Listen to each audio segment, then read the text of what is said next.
sea, ser líder para mí, si vos me preguntás cuál es la máxima mochila hoy para mí de ser líder, es que uno es como que de repente tiene 50 hijos y todos te preocupan.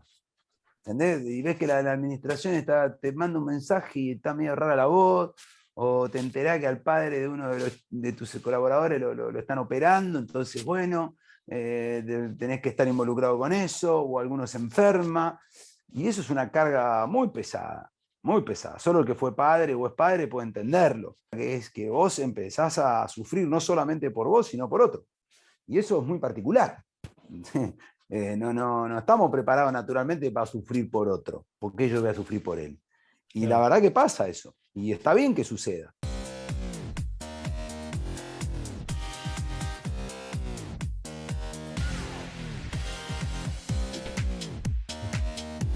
Bienvenidos al episodio número 14 de su programa Qué Crack, el programa donde entrevistamos a gente que ha tenido éxito en lo profesional, en lo personal, para que nos cuente experiencia, consejos, aprendizaje, para que nosotros logremos todo eso que queremos y lo apliquemos en nuestra vida. Alberto, cuéntales quién es el crack de hoy.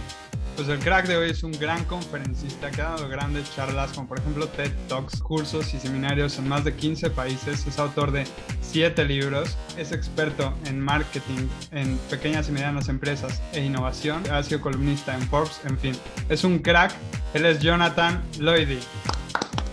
Bueno, estamos encantados de tenerte aquí. Muchas gracias por conectarte desde Argentina.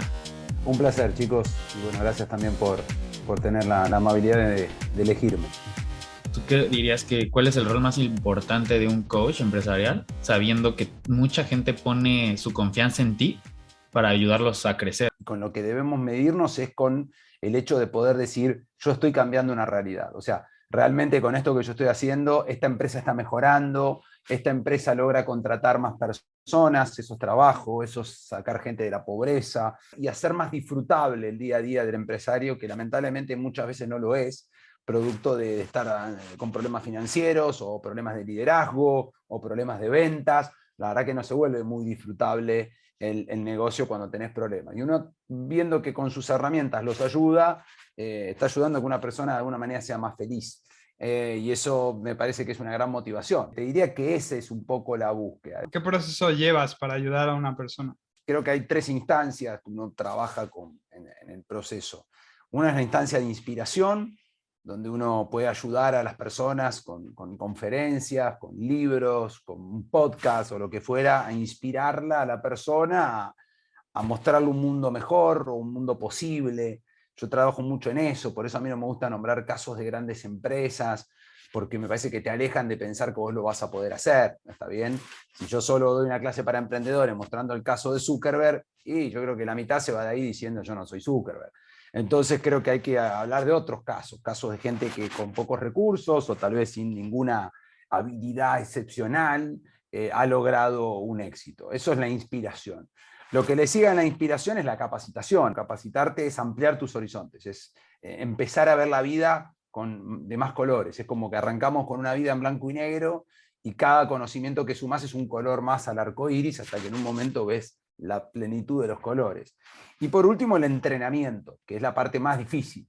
El entrenamiento, que es lo que pasa en cualquier carrera universitaria. Uno cree que lo más difícil de una carrera es el estudio, ir a cursar o rendir finales, y con el tiempo se da cuenta que lo más difícil es el día que tenés que ir a trabajar, ¿no? Y tratar de aplicar esas 50 materias que viste y que leíste de memoria en una realidad que es muy variada. Y el entrenamiento es clave, el entrenamiento, y ahí entra la consultoría, ahí entra, si se quiere, el coaching, ahí entra la mentoría, ¿no? Es cuando vas a llevarlo de la mano, es como el personal trainer que te acompaña en la carrera, ¿no? Que al principio te enseña mucho, porque tal vez corres mal, porque no tenés un plan, y que con el tiempo ya no te enseña tanto, pero te acompaña mucho. Y eso es un poco el camino natural que tiene en general. Entonces me lo imagino así como en una empresa, y me imagino que cuando llegas y hay muchos problemas. ¿Qué es lo más retador? Nosotros tenemos un modelo llamado modelo 360 que entiende a la empresa como la suma de 3 partes, y donde no hay una parte más importante que la otra. Una parte ataca los números, otra parte ataca la gestión, sería el orden, la gestión, los procesos, el liderazgo, y otra parte ataca la estrategia. Y por momentos depende de la empresa, si tiene muchos problemas financieros es lo primero que hay que atacar, porque una persona que tiene muchos problemas financieros no puede ser creativo, no puede pensar, no puede dedicarle tiempo a la mejora, solo a sobrevivir, por lo cual casi siempre los números van primero. Luego a la gestión, que es ver si tiene liderazgo, si supo construir una estructura, si hay procesos, porque si no, no podés crecer. Y por último, la estrategia, que no es que sea lo último, sino que si no tenés bien lo otro, hablar de estrategia no tiene sentido. Y ahí, bueno, se abre un mundo gigante, es el más complejo en la realidad, porque la estrategia, a diferencia de los números que se pueden medir, se pueden meter dentro de una planilla, la estrategia es una mezcla de un montón de cosas, de visión, de propósito, de mercado, de tecnología, de un montón de cosas que son difíciles, pero muy, muy interesantes. Lo más desafiante a veces, si se quiere, es lograr que las personas valoren lo que uno hace y que le dediquen tiempo, porque siempre están quemadas de tiempo, siempre no pueden, que esto, que en qué momento me reúno. Si uno logra superar esa instancia, es como que todo lo demás fluye mucho más, ¿no? ¿Cuáles crees que sean algunos de los mayores obstáculos que la gente tiene, como por ejemplo el miedo o la frustración? ¿Qué cosa se repite para que una persona o una empresa no logre lo que quiere? El miedo siempre es un aliado o un enemigo. La resistencia al cambio se ve mucho, sobre todo por ahí en empresas familiares, donde hay distintas generaciones, distintas formas de entender la vida. Uno se transforma en un psicólogo, un acompañante, ese apoyo externo que uno internamente no puede tener. Es un trabajo hermoso, pero difícil y no para cualquiera. Y esas características, ¿tú crees que se tienen que tener ya de habilidad, de talento natural, o que se pueden entrenar todas o una parte? ¿Cómo es eso? No, todas se pueden entrenar y obviamente hay gente que tiene habilidad natural, hay gente que es empática por naturaleza o intuitiva por naturaleza y gente que no. Pero lo bueno que la consultoría es como bueno, en España no sé si se juega tanto, creo, al rugby, ¿no? Que es un deporte muy inclusivo porque juega al gordo, juega al flaco, juega al alto, juega al bajo, juega al rápido, juega al lento. Entonces como que es difícil que no encuentres un lugar en el equipo. Y en la consultoría lo mismo, tenés el más cerrado, el más conservador, el más introvertido, bueno, posiblemente vaya a operaciones o números, después tenés el más extrovertido, el más intuitivo, el más creativo, y bueno, seguramente vaya para marketing, ventas o estrategia. Entonces todos encuentran su lugar, pero sí, se pueden adquirir. ¿Qué es lo más importante que ellos tienen que tener, esos líderes, para poder liderar a este tipo de equipos que están formados por distintos perfiles? Ahora, cuando vos liderás un equipo, una empresa, lo que sea, yo creo que ese es el desafío más difícil. Es más difícil liderar un equipo de fútbol que jugarlo, porque en el fondo, cuando vos jugás, tenés una responsabilidad limitada. Vos sos responsable por hacer bien tu trabajo. Meter goles si te toca hacer goles o atajar si sos arquero. Pero cuando vos sos líder, respondés por todos. Y sos el máximo culpable de los fracasos y no siempre el máximo culpable de los éxitos, ¿no? Cuando hay éxito, bueno, es Messi que metió 2 goles eludiendo a todos los contrincantes, no el técnico. Ahora, cuando pierden 3-0, no es Messi, es el técnico que planteó mal el partido. Entonces creo que en las empresas pasa eso. Y me parece que hay muchos desafíos. El aprender a delegar es dificilísimo. El saber encontrar el talento, me parece que eso es muy importante. Poder ser bueno seleccionando al equipo, me parece que eso es clave. A veces es más importante la calidad del jugador que la técnica, ¿no? Que sería la actitud versus la aptitud. Y también empezar a manejar tus tiempos, que son distintos. El tiempo ya no es tan operativo. Puede haber un día donde no te suene el teléfono y vos puedas sentir que estás haciendo algo mal, porque cómo puede ser que no suene el teléfono, y en realidad ese día es el día que estás haciendo todo bien. Y tomar decisiones difíciles. Se dice que un CEO, un director, es una persona que toma entre 2 y 5 decisiones por día, no más. Pero esas 5 decisiones por día, en un gran día, son decisiones que cambian la realidad.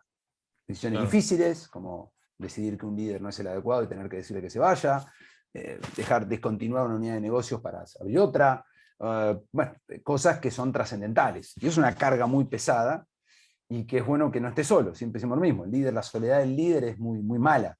Hay que tratar de siempre estar acompañado en ese liderazgo, que no es fácil, que no es fácil. Pero te diría que va por ahí, va por aptitudes blandas, por mucha madurez. Creo que hay cosas que solo se logran con el tiempo. No hay cosas que te las da la vida porque es parte del entrenamiento. Y el entrenamiento no se puede acelerar. Hay veces que no se puede, ¿entendés? O sea, yo puedo meterle más horas, puedo meter un doble turno, y podré bajar de 10 años a 8, pero nunca a 1. Yo creo que los líderes siempre mejoran con el tiempo, o empeoran, digamos, pero para poder mejorar necesitas tiempo. El líder tiene que entender que es como una pirámide. Vos ves algunos, tenés que elegir a quién ves, porque son muchos ahí abajo, es como uno está arriba del escenario. El mejor ejemplo. Claro. Un líder es como el que está arriba de un escenario. Vos ves a todos, pero los ves parcialmente, y decidís ver de a uno, hoy voy a ver a este, mañana voy a ver a este, pero a vos todos te están mirando, es como una familia. Entonces, por eso la importancia cuando uno tiene hijos de entender que uno no puede seguir con esa libertad de cuando uno es soltero o cuando no tiene hijos. Uno condiciona o fija conceptos con su accionar. Y cuando uno es líder es lo mismo. Entonces, saber manejar tu estado anímico. Entonces, digo, es una gran responsabilidad. Sí, es fuerte. ¿Tú has visto la serie de Netflix de Michael Jordan? Sí, la última jugada, el último baile. Sí, el The Last Dance, el último baile. Allí hablan de un tipo de liderazgo que algunos jugadores, compañeros decían que era muy duro en muchas ocasiones y a veces no lo pasaban bien, ¿no? En el proceso, pero luego decían, bueno, al final nos llevaba a nuestro máximo nivel y al final ganábamos lo que ganábamos porque era muy duro con nosotros. Luego, Steve Jobs, pues también tenía cierta fama de que sí, logró muchas cosas, pero era una persona complicada con los que trabajaban con él. ¿Tú cómo ves? ¿Tú qué opinas de este liderazgo de gente que consigue muy buenos resultados, pero que el proceso con ellos es duro? ¿Cuál es tu visión de esto? No, bueno, yo creo que ese es un liderazgo antiguo, ¿no? Pensemos que estamos hablando de Michael Jordan, estamos hablando de los años 80, 90, lo mismo Steve Jobs. Yo creo que uno puede exigir al equipo, sin ser mala persona, digamos, ¿no? Me parece que hay que diferenciar eso. La verdad que llegar al resultado de cualquier manera, tal vez la historia lo reconozca. O sea, tal vez los que de afuera, viendo un documental de 10 horas, uno diga, bueno, pero fíjate, el tipo tiene 5 anillos o 6 anillos. Pero ese documental en particular me parece que es muy bueno porque muestra el lado B también, ¿no? Yo no sé si eran felices los que jugaban con Jordan. Entonces, Claro. digo, qué sé yo, gané 5 anillos, pero me suicido cuando termina, y no sé si quiero 5 Ya, anillos. totalmente. Sí. Entonces, yo creo que hoy, sobre todo las generaciones más jóvenes, sub 40, o también, te diría, sub 45, creemos más en otras cosas. Antes había esta visión del líder como superhéroe. O sea, un líder no podía mostrar debilidad, un líder no podía decir que no sabía algo, un líder siempre tenía que ser el más rápido, el mejor, ¿no? Y a mí me parece que no necesariamente es así. Y eso hasta cambió en el deporte. Cuando yo era chico, el capitán era el más rápido, el más ágil y el que más goles hacía. Y hoy no. El capitán es el que armoniza el vestuario, el que se preocupa por el otro, el que tiene empatía y ve que uno viene con una cara y se acerca y dice, ¿qué te pasa hoy? Y después también la propuesta de valor interna, ¿no? Me parece que hoy tenés que estar todo, o sea, ser líder para mí, si vos me estás cuál es la máxima mochila hoy para mí de ser líder, es que uno es como que de repente tiene 50 hijos y todos te preocupan. ¿Entendés? Y ves que la administración te manda un mensaje y está medio rara la voz, o te enterás que al padre de uno de tus colaboradores lo están operando, entonces, bueno, tenés que estar involucrado con eso, o alguno se enferma, y eso es una carga muy pesada, muy pesada. Solo el que fue padre o es padre puede entenderlo, digamos, ¿no? O sea, obviamente tiene una faceta hermosa y casi de supervivencia tener hijos, pero también tiene otra, que es que vos empezás a sufrir no solamente por vos, sino por otro. Y eso es muy particular. No estamos preparados naturalmente para sufrir por otro, porque yo voy a sufrir por él. Y la verdad que pasa eso, y está bien que suceda. Entonces creo que ese liderazgo así tan napoleónico, ¿no? Y solo basado en el resultado final, para mí no va. A ver, yo no lo admiro a Steve Jobs, por ejemplo. Yo no lo admiro. O si querés, admiro parte de Steve Jobs. Podré admirar su creatividad, como puedo admirar los cuadros de Picasso, que no es el caso, pero el tipo fue un horror. ¿Entendés? Entonces hay que separar. ¿Qué admirás de Steve Jobs? ¿La persona o la creación? La creación, listo. Entonces lo voy a evaluar por la creación. Qué linda computadora que hacía. Ahora, como persona, no tengo nada que admirarle a Steve Jobs. Era un mal tipo. O sea, la gente lloraba. O sea, no sé, yo no quiero ser como Steve Jobs en eso. Y lo mismo podrá pasar con un Jordan, o lo mismo podrá pasar con otros, digamos, un Napoleón. Sí, está bien, el tipo conquistó toda Europa, pero mataba gente, yo qué sé, no quiero ser comparado con él. Por eso cada vez es más importante la cultura, los valores que uno trata de inculcar, y es un trabajo diario. Es un trabajo diario porque a veces uno se equivoca y traiciona lo que piensa o lo que dijo, y bueno, y tiene que regular y tiene que pedir perdón. Hoy el líder más importante es el líder que asume sus debilidades y abre el juego, ¿no? Por eso New Amsterdam, esta serie tan famosa, porque muestra un tipo de liderazgo más moderno, ese líder que llega y dice en qué puedo ayudar, y no el que sabe todo, y dice a todos lo que tienen que hacer, y lo miran y dice, pero vos qué sabés si vos no sos... Se olvida de sí mismo, ¿no? Claro, y se pone al servicio de otro, es como ponerte al servicio de otro y cuidar y las grandes decisiones, porque finalmente cuando hay que decidir si atendemos a este, es él, ¿entendés? Ahí ya no es qué quieren hacer, entonces es colaborar y tomar las grandes decisiones. Oye, ¿y hay alguna persona, deportista, empresario, que veas que cumple estas características? O sea, que digas, este me parece un gran líder. Me cuesta porque nadie resume todo. Muy difícilmente todo eso lo tenga una persona.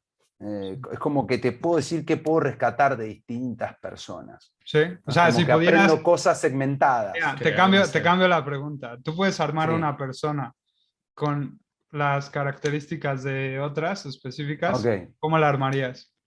Me gusta la visión de Walt Disney, en ese sentido de ser un disruptivo para su época, un soñador. Algo que me gusta mucho de los anglosajones es que piensan más allá de su propia existencia. Los latinos, posiblemente por las realidades que nos toca vivir, y somos más de corto plazo, digamos. Es difícil que un latino piense su empresa 100 años, porque dice 100 años yo no voy a estar, la vendo y chao. Y Walt, la historia emocionante de Walt es que él decide abrir Orlando sabiendo que tenía cáncer y que no lo iba a poder ver terminado. Sin embargo, dijo, el sueño es más grande que cualquiera de nosotros. Y muere en el 66 y el parque habla en el 71. O sea, eso me emociona en el sentido de decir el poder de la visión y entender que nuestra obra es más grande de lo que somos, digamos. Eso por un lado. También me gusta mucho su hermano, Roy, que era un tipo mucho más introvertido, mucho más resultadista, o no sé si resultadista, por ahí mucho más de hacer, ¿no? Yo ayer subí un posteo a mi Instagram que hablaba de eso, ¿no? El famoso hacedor versus el soñador, ¿no? Y a mí me gustan esos perfiles. A mí me parece que el ideal es ser un poco soñador, tener ideas, ser proactivo, cambiar, pero a la vez también un poco de resultados está bien, porque si no se vuelve una utopía, ¿no? Y es un desorden, y es ir de fracaso en fracaso. Y después, gente que he conocido en los escenarios, que admiro algunas cosas, qué sé yo, me acuerdo cuando compartí escenario con Obama, que tuve la suerte de conocerlo, y yo lo conocía obviamente, como todos, pero me parece que el tipo, nada, el manejo de la empatía, un tipo que habla y con una claridad, con una pausa, es el mejor orador del mundo. Entonces de ese tipo te puedo tomar eso, y no me pongo a analizar si no sé, invadió Afganistán. No, vos me dijiste que tome algo de cada uno, tomo eso de esa persona. ¿Qué más te gusta de y después gente más, tal vez no conocida. Yo observo mucho eso. Yo cuando estoy con una persona trato de observar mucho lo bueno y lo malo, digamos, pero no miro tanto lo malo a veces, salvo que sea muy malo, entonces decido no hacer más nada con esa persona, pero no me encierro ahí, me encierro en lo positivo. Y yo digo, bueno, este tipo, mirá qué bien cómo maneja esto, ¿no? Y suelo obsesionarme con esas cosas, ¿viste? Cuando alguien es muy bien, a mí me pasa mucho, que lo decía en mi primer charla, después alguien me dijo que no es correcto el concepto, pero es claro, que es lo que yo llamé la envidia positiva, que podría ser la admiración, ¿no? Pero es cuando vos envidias a alguien y decís, yo quiero ser como él, pero la llamo de positiva porque la otra envidia es destructiva. Es la que dice, pero en realidad es porque es el hijo de no sé quién, nada, ¿qué pasa que a él? Entonces, claro, lo querés bajar a tu nivel. La admiración, esa envidia positiva, es decir, ¿cómo hace este tipo para que pase tan bueno en lo que hace? Entonces eso se transforma como en un faro, empezás a buscarlo, a imitarlo, a ver su historia, entonces tratás de seguir su mismo camino como una forma de llegar al mismo lugar. Y eso me pasa, me ha pasado mucho y me sigue pasando, ¿viste? Eso de decir, qué bárbaro, este tipo, ¿cómo logra estar ahí? ¿O cómo habrá logrado llegar hasta acá? ¿O cómo habrá logrado esto? Y me vuelvo loco en eso, en esa investigación. Por eso me gustan mucho las biografías, porque es eso, es contar el camino de cómo llegaron a ciertas cosas. De un Churchill a qué sé yo, a un Napoleón, por nombrar uno, ¿no? ¿Cómo hicieron? Les respeto mucho eso, ¿no? ¿Cómo lograron los tipos convencer a un país entero de que había que ir a tal lado? ¡Wow! La verdad, increíble, ¿no? ¿Cuál ha sido tu mejor y tu peor consejo que te han dado? Me olvido muy rápido de lo malo, ¿viste? No soy rencoroso. Me cuesta ahora encontrar un mal consejo. Me acuerdo de muchos buenos consejos. Consejos que no siempre son un consejo, en el sentido de que a veces son un ejemplo. Y uno tiene que aclarar, decir, mira, a mí en particular me sirvió esto en este contexto. Y el contexto es fundamental, porque eso es lo que cambia las cuestiones. ¿Está bien? Es difícil entender un argentino en un contexto suizo. ¿Por qué hacen lo que hacen? ¿Por qué reaccionan como reaccionan? ¿Cómo no se suicidan en masa? Y bueno, en este contexto tiene sentido, en el tuyo no. Como para mí tampoco tiene sentido lo que hace un suizo. ¿Entendés? Que con un 5% anual de rentabilidad descorcha un champán. Yo por un 5% de rentabilidad no me levanto a la mañana. ¿Pero por qué? Y porque vivimos realidades diferentes. Entonces yo no le puedo dar un consejo a un suizo. ¿Entendés? Ni un suizo no me puede dar un consejo a mí. ¿Qué me va a aconsejar? Si acá es todo distinto. Y a veces cuando uno da un consejo, comete ese error, porque le dice al otro en su contexto lo que haría con el contexto de otro. Y el otro dice, pero yo vivo en otra realidad. Entonces creo que ahí es un aspecto, hay que ser mucho más cuidadoso. Algo que creo que uno adquiere con el tiempo y madura es criticar menos esto de estar todo el tiempo hablando mal de otro, que de vuelta es un lugar muy tentador, no hay que hacerse el tonto, todos hemos pasado por ahí, y es muy placentero, pero no, es vacío de contenido, con el tiempo no te deja contento, entonces creo que hay que evitarlo.